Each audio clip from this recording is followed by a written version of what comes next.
something into my home that has no place in a space meant for the presence of Allah Almighty? It's not an easy question, but it is a necessary one. Because what you welcome, you give permission to remain. And some things are not neutral, they are not silent. They carry a spirit, a history, an energy. They may seem harmless, but in the unseen world they speak.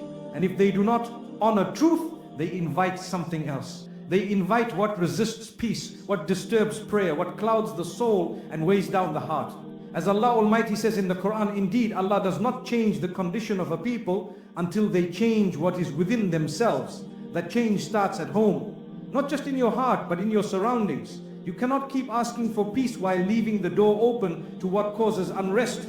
You cannot pray for light and still allow darkness to decorate your walls. The Prophet Muhammad, peace be upon him, said, when you enter your home, remember Allah and greet with peace, and shaitan will not enter with you. That is a promise. But the condition is clear. You must remember Allah Almighty. You must fill your home with what honors Him, and you must not make space for what He has warned you to remove. A sister once told me that for years her home felt chaotic. No matter how hard she tried, something always felt wrong. One day during prayer she cried and asked Allah Almighty to reveal whatever was causing the tension. The next morning her eyes fell on a shelf she had never questioned before. On it were artifacts she had collected during her travels. Items gifted from cultures that practiced rituals far from the path of Allah Almighty. She never thought much about them. They were just decorations. But that morning she felt an urge to remove them. As she did, she recited verses of the Quran. And as each item left, she said, "Oh Allah, I make space for you." From that day, she felt a shift. Her home felt different. Her children were calmer. Her sleep improved. It wasn't magic, it was obedience. She had taken a step toward aligning her home with the presence of the One she prayed to every night. And He responded. You don't need to understand everything fully, but you do need to take action. Start by walking through your home with prayer. Open every drawer, look at every wall, pick up every object and ask yourself, does this belong in a place where I ask for the mercy of Allah Almighty?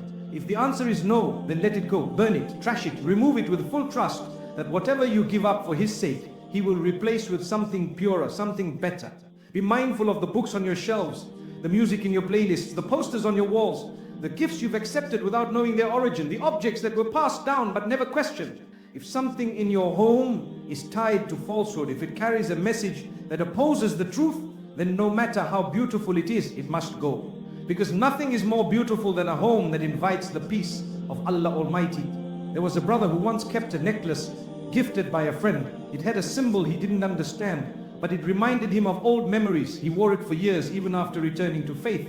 But he struggled with nightmares, with anger, with confusion. One night he removed it, and in his heart he said, "Oh Allah, I let go of what was never from you."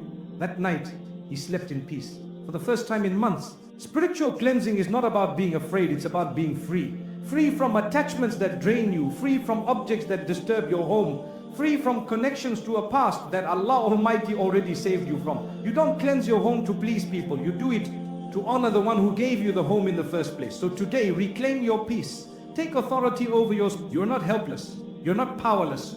You have been given a mind to reflect, a heart to feel, and a soul to connect with your Creator. Use them.